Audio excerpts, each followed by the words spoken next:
Senior যুগ্ম মহাসচিব রুহুল কবির রিজভী বলেছেন, দেশে অনেক সংকট থাকার পরও ডক্টর ইউনূস সরকারকে আমরা সবাই সমর্থন জানিয়েছি।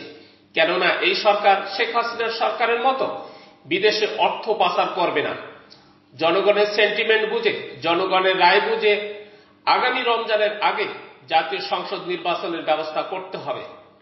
মঙ্গলবার 15 জুলাই দুপুর 1টায় কুড়িগ্রাম কেন্দ্রীয় ঈদগাহ মাঠে জুলাই আগস্ট ছাত্র জনতার আন্দোলনে কুড়িগ্রামের 10 শহীদ পরিবারকে আমরা বিএনপি পরিবারের পক্ষ থেকে সহায়তা প্রদান অনুষ্ঠানে এসব কথা বলেন তিনি বলেন, তারেক রহমানকে নিয়ে অপপ্রচারে নামবেন না, তাহলে আপনাদের নিজেদের উপর অনেক কিছু নেমে আসবে।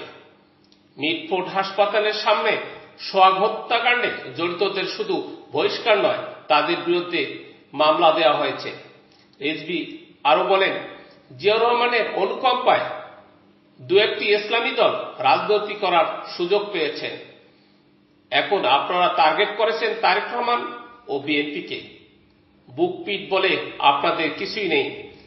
জিয়াউর রহমান মারা গেলে এরশাদ বন্দুকের নল দিয়ে গণতন্ত্র হত্যা করল। সেই এরশাদের সঙ্গে কেউ যাবে না বললেও আপনারা চলে গেলেন। শেখ হাসিনার সঙ্গেও চলে গেলেন।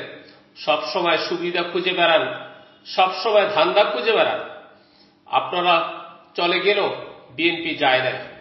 দেশনেত্রী বেগম খালেদা জিয়া যায় নাই। জনগণের কাছে দেয়া ওয়াদা থেকে খালেদা জিয়া সরে যায়নি। তিনি আরো বলেন, আমরা 16 বছর লড়াই করেছি। আইনের শাসন ব্যবস্থা প্রতিষ্ঠিত হোক, ন্যায় বিচার প্রতিষ্ঠা হোক, একটা অবাধ সুষ্ঠু নির্বাচন হোক। 16 বছর ভোটাররা ভোট দিতে পারেনি, কিন্তু এই নির্বাচন নিয়ে এত গরিবসী কেন?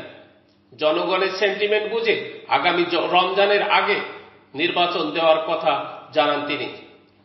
অনুষ্ঠানে কুড়িগ্রাম জেলা বিএনপির আহ্বায়ক মোস্তাফিজুর রহমানের সভাপতিত্বে অন্যান্যদের মধ্যে বক্তব্য রাখেন বিএনপির বিভাগীয় সহ সাংগঠনিক সম্পাদক আব্দুল খালেক, জেলা বিএনপির সদস্য সচিব সোহেল হোসাইন কায়কোবাদ, অধ্যাপক শফিকুল ইসলাম বেবু, অধ্যাপক হাসিবুর রহমান হাসিব, সাইফুর রহমান রানা প্রমুখ। এছাড়াও অনুষ্ঠানে জুলাই আগস্ট ছাত্র জনতার আন্দোলনে শহীদ পরিবারের প্রত্যেককে 50,000 টাকা করে সহায়তা তুলে দেওয়া হয়।